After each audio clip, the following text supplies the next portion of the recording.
Hi friends, welcome to Surya's kitchen. இன்றைக்கி நம்ம பார்க்க போகிற ரெசிபி நல்ல உதிரியாக சூப்பரான சுவையில் கரெக்டான அளவில் ரவா கிச்சடி எப்படி செய்கிறதுன்னு தாங்க பார்க்க போகிறோம். நார்மலாக நம்ம வெறும் உப்புமாவாக செஞ்சு கொடுக்கும்போது வேண்டான்னு சொல்லிடுவாங்க. ஆனால் நீங்கள் இந்த மாதிரி காய்கறிகள்லாம் சேர்த்து கிச்சடியாக செஞ்சு கொடுக்கும்போது நல்லா விரும்பி சாப்பிடுவாங்க. இப்போ அது எப்படி செய்கிறதுன்னு பார்க்கலாம். இதுக்கு முதல்ல அடுப்பில் ஒரு வாணலி வச்சுட்டு இதில் 1 டேபிள் ஸ்பூன் அளவுக்கு நெய் சேர்த்துக்கோங்க. இப்போ இதில் 1 கப் அளவுக்கு ரவை சேர்த்துக்கலாம். இது சரியாக 200 கிராம் அளவுக்கு இருக்கும். நம்ம இந்த நெய்யில் ரவையை நல்லா வறுக்கும்போது கிச்சடி பார்த்திங்கன்னா நல்லா உங்களுக்கு உதிரியாக கிடைக்கும்.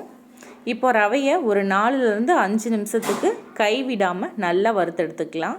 லைட்டாக கலர் சேஞ்ச் ஆகணும், அந்த அளவுக்கு நல்லா வறுத்துக்கோங்க. இப்போ வறுத்ததுக்கப்புறம் அப்படியே ஒரு தட்டில் கொட்டி மாற்றி வச்சுட்டு இப்போ இதே வாணலியில் 2 டேபிள் ஸ்பூன் அளவுக்கு எண்ணெய் சேர்த்துக்கலாம். எண்ணெய் சூடானதும் ஒரு அரை டீஸ்பூன் கடுகு போட்டுக்கலாம். இப்போ இதில் 1 டீஸ்பூன் கடலைப்பருப்பு, 1 டீஸ்பூன் உளுந்தம்பருப்பு சேர்த்துக்கலாம். இது கூடவே ஒரு 5-6 முந்திரி பருப்பு சேர்த்துக்கலாம். இது ஆப்ஷனல் தான், இருந்தால் சேர்த்துக்கோங்க. இப்போ இது எல்லாத்தையும் நல்லா செவக்க வறுத்துக்கலாம். அடுப்பை மீடியம் ஃப்ளேமில் வச்சுட்டு நல்லா செவக்கிற அளவுக்கு வறுத்துக்கோங்க. இப்போ இது கூட ஒரு அரை இன்ச் அளவுக்கு இஞ்சியை நல்லா பொடியாக கட் பண்ணி சேர்த்துக்கலாம். இஞ்சி இந்த மாதிரி நம்ம சேர்க்கும்போது நல்ல வாசனையாக இருக்கும். இப்போ இது கூடவே காரத்துக்கு ஏற்ற மாதிரி பச்சை மிளகாய், ஒரு 3 பச்சை மிளகாய் நான் சேர்த்துருக்கேன். இதுக்கு பச்சை மிளகாயோடைய காரம் மட்டும்தான், அதனால் காரத்துக்கு ஏற்ற மாதிரி சேர்த்துக்கோங்க. இந்த எண்ணெயிலே சேர்த்து நம்ம நல்லா வதக்கும் போது அந்த கிச்சடியில் காரம் நல்லா இறங்கும். இது கூடவே ஒரு கொத்து கருவேப்பிலையும் சேர்த்து வதக்கிக்கோங்க. இப்போ இதில் ஒரு பெரிய வெங்காயம் கட் பண்ணது, மீடியம் சைஸ் வெங்காயம் 1 எடுத்துக்கோங்க, கரெக்டாக இருக்கும். இப்போ வெங்காயம் சேர்த்து நல்லா வதக்கிக்கலாம். வெங்காயம் கண்ணாடி பதம் வதங்கினா போதும். இப்போ நம்ம இது கூட காய்கறிகள் சேர்த்துக்கலாம். ஒரு 1/4 கப் அளவுக்கு ஃப்ரெஷ்ஷான பச்சை பட்டாணி, கூடவே 1/4 கப் அளவுக்கு பொடியாக கட் பண்ண பீன்ஸ் சேர்த்துக்கலாம். 1/4 கப் அளவுக்கு பொடியாக கட் பண்ண கேரட் சேர்த்துக்கலாம். பச்சை பட்டாணி காஞ்சது தான் இருக்குன்னா நீங்கள் ஊற வச்சு வேக வச்சுட்டு அதுக்கப்புறம் சேர்த்துக்கோங்க. இப்போ இது எல்லாத்தையும் சேர்த்து நல்லா வதக்கிக்கலாம். காய்கறிகள் எல்லாமே நல்லா வதங்கணும்.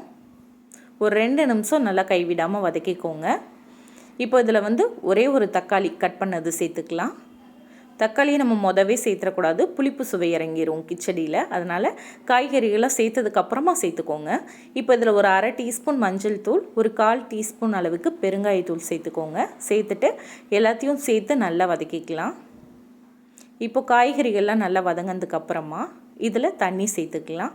நம்ம எந்த கப்பில் ரவை அளந்து எடுத்தோமோ அதே கப்பில் 1 கப் ரவைக்கு நம்ம நார்மலாக 3 கப் அளவுக்கு தண்ணி சேர்ப்போம். இன்றைக்கி நம்ம காய்கறிகள் எல்லாம் சேர்த்துருக்கிறதுனால அரை கப் அளவுக்கு தண்ணி எக்ஸ்ட்ரா சேர்க்கணும். அதாவது 1 கப்புக்கு 3.5 கப் அளவுக்கு தண்ணி சேர்த்துக்கோங்க, கரெக்டாக இருக்கும். ரவை கொஞ்சம் பெரிய ரவையாக இருக்குன்னா நீங்கள் இன்னும் கூட ஒரு அரை கப் அளவுக்கு தண்ணி அதிகமாக கூட சேர்த்துக்கலாம். இப்போ நல்லா கலந்துட்டு இப்போ இதுக்கு தேவையான அளவுக்கு உப்பு சேர்த்துக்கலாம். 1 டீஸ்பூன் அளவுக்கு உப்பு சேர்த்துக்கோங்க, கரெக்டாக இருக்கும். இப்போ கலந்துட்டு மூடி போட்டு இதை ஒரு 2 நிமிஷம் மட்டும் கொதிக்க வச்சுக்கலாம். இந்த மாதிரி கொதிக்க வைக்கும்போது காய்கறிகள் எல்லாமே நல்லா வெந்து வந்துடும். இப்போ அடுப்பை லோ ஃப்ளேமில் வச்சுட்டு நம்ம ரவையை சேர்த்துக்கலாம். நீங்கள் ரவையை சேர்க்கும் போது இந்த மாதிரி ஒரு கையால் சேர்த்துட்டே ஒரு கையால் கரண்டியால் நல்லா கலந்து விட்டிங்கன்னா ரவை உங்களுக்கு கட்டி பிடிக்கவே பிடிக்காது. பாருங்கள், நல்லா ரவையை இந்த மாதிரி கொட்டி கைவிடாமல் நல்லா கலந்துருங்க. பாருங்கள், கைவிடாமல் நல்லா கலந்தாச்சு. இப்போ இதில் இருக்க அந்த தண்ணியெல்லாம் நல்லா இஞ்சி வரணும், அது வரைக்கும் கலந்து விடணும். இப்போ பாருங்கள், தண்ணியெல்லாம் நல்லா இஞ்சி நல்லா பொலன்னு ரவையும் சூப்பராக ரவா கிச்சடி ரெடி ஆயிருச்சு. ஸோ கண்டிப்பாக இதே அளவில் இதே மாதிரி நீங்கள் செஞ்சு பாருங்கள். இல்லை காய்கறிகள் அதிகமாக இருக்கிறது பிடிக்கல அப்படின்னா நீங்கள் இன்னும் கொஞ்சம் கம்மியாக கூட காய்கறிகள் சேர்த்துக்கலாம். கடைசியாக ஸ்டவ் ஆஃப் பண்ணிவிட்டு கொஞ்சமாக கொத்தமல்லி தழை தூவி கலந்து விட்டுட்டிங்கன்னா சூப்பரான ரவா கிச்சடி ரெடி ஆயிடுச்சு. நீங்கள் கடைசியாக 1 டீஸ்பூன் நெய் சேர்க்குறதா இருந்தால் கூட சேர்த்துக்கலாம். இந்த கிச்சடிக்கு தேங்காய் சட்னி, சாம்பார் எல்லாமே ரொம்ப சூப்பராக இருக்கும். ஸோ கண்டிப்பாக ட்ரை பண்ணி பாருங்கள்.